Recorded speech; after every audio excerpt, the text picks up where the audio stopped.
What's up, Hokie Nation, and welcome into another Brent Pry press conference breakdown as Virginia Tech looks to secure arguably the most signature win of the Brent Pry era when Clemson comes to town on Saturday. Now, obviously, this past week's loss to Syracuse was just the latest example of another one-score blunder. What has Pry done to reflect on these close game situations? Let's see. Yeah, I think, for me, I went back and looked at each of the games this year and, what was the mindset? What was the approach? How did I handle it personally? Whether it's time management, timeouts, how did we call the game as an offensive play caller, as a defensive play caller? What we're doing in practice, just like with the slow starts. We made some adjustments. How do we find a way to start fast? From a schematic standpoint, play calling standpoint, practice mindset. So we're doing the same thing that way, looking at these close finishes and what do we have to do to get over the top and have a closer's mentality, and finish these things out. So we're taking a hard look at it from a lot of angles. So not only did the Hokies lose another late lead, and not only did the Hokies lose another one-score game, they blew an 18-point lead in just 8 minutes and 22 seconds of game time. Does the fashion in which the Hokies lost bother Pry as a defensive coach? Let's see. Yeah, because if you make him earn it, I don't know that there's enough time left in the game to come back and win it. We give up the explosive, which you run a zero blitz. I mean, we're going to be aggressive, but you got to make the tackle. It should be a 10, 12-yard gain. And then we have a mental bust. A guy blitzes when he shouldn't, so we're short a forced player to the side of the screen. Back-to-back series, 55-yard play, 41-yard play. And then we turn the ball over, on their side. And it's even there, we get him to 3rd and 8, and we have a mental mistake that costs us, gives up a first down. So we didn't make them earn it. And against a good team, you don't make them earn it, you're going to be in trouble. So about, the things that could have gone wrong went wrong right there, in a stretch of 3 or 4 series. And then the last series of the game, it's 2nd and 7. Let's get him to 3rd and long. We don't. It's 3rd and 1. It's 2nd and 7 again. Let's get him to 3rd and long. It's 3rd and 1. 2nd and 8. Let's get him to 3rd and long. It goes down to the 1-yard line. So, we just we didn't do what we needed to do defensively to turn the tide right there. And then looking back to the situation with the clock before halftime. First off, this is still very unclear. Now, he told Mike Burnop post-game on the Virginia Tech Sports Network that he opted to take the 10-second runoff rather than call timeout. He has stated, however, that the officials didn't exactly present the situation correctly and well, according to Pry.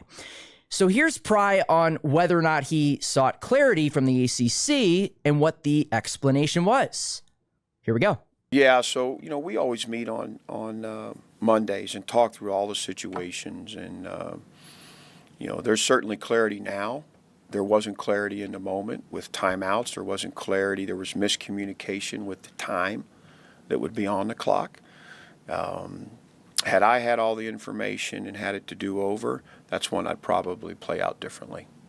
So who helps with clock management situations? He's talked about Chief of Staff Michael Hazel, and then co-quarterbacks coach Brian Christ are the two guys on the sideline that particularly help Pry out with timeouts and clock management. Has that changed?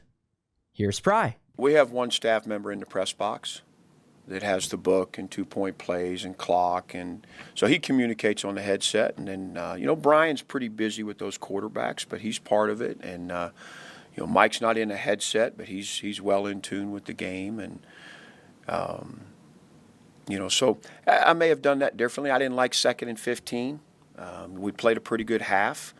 There's part of me that would say, hey, we got a backup quarterback out here. Let's take it to the locker room. But had everything been presented, in the right way, in a timely fashion, I may have done that differently. Yeah, still a very confusing situation, not only on the decision making, but the details still remain very unclear and murky, not only based on what was said post game, but now here on Tuesday as well. Flipping to Clemson, how do the Hokies continue to move on after yet another close loss? Here's Pry. Yeah, you got to put them behind you. You know, you have to learn the lessons. You have to become a better team from what's occurred. We've been able to do that all along, you know, and we're working to do that this year. We've got to come out better, win or loss.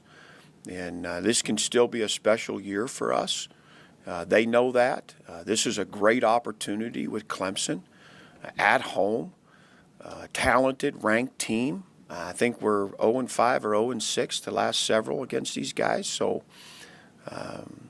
you know, this is why you come to Virginia Tech, to play in games like this, big opportunities. Let's go out and play our best game yet is always the challenge. You know, and now the added narrative, let's go finish. Let's get on top and let's be right there at the end and find a way to finish and close one out in a big way. And then what are Pry's first thoughts on the Tigers as a whole? Here we go. We have great respect. I do. Most do for Coach Sweeney and his program at Clemson. Really carried the flag for our league for a bunch of years. Double-digit wins year after year after year. A couple of national championships. You know, so great respect. They've got a really good football team in all three phases. You know, I know they're disappointed in Saturday, but looking at that film, arguably this is the best team we've played. You know, from all phases. But you know, we're excited about the opportunity. We're back in Lane Stadium. We got a sellout crowd, stripe effect. You know, we need to get healthy and have a great week. Give us the best chance to come out with a victory. And then how about Clemson starting quarterback Cade Klubnik? What jumps off the page regarding the Tigers starting signal caller? Let's see. I think he's a competitor. He's got great feet. He's got good speed. He competes like crazy. He's got a live arm. He's certainly much improved. He's playing with confidence. And he's got a good supporting cast. You know, everywhere you look, returns, I think, 4 starters up front. They give him good protection, good time. He doesn't get sacked. You know, and he's got a great arsenal of receivers. He's got a talented tight end. They've got a ground game. It's a really nice offensive unit, and he certainly leads the way. Just to wrap it up, of course, what are the statuses of Kyron Drones and Bayshalt Sutton? Here's Pry. Yeah, they're both questionable right now.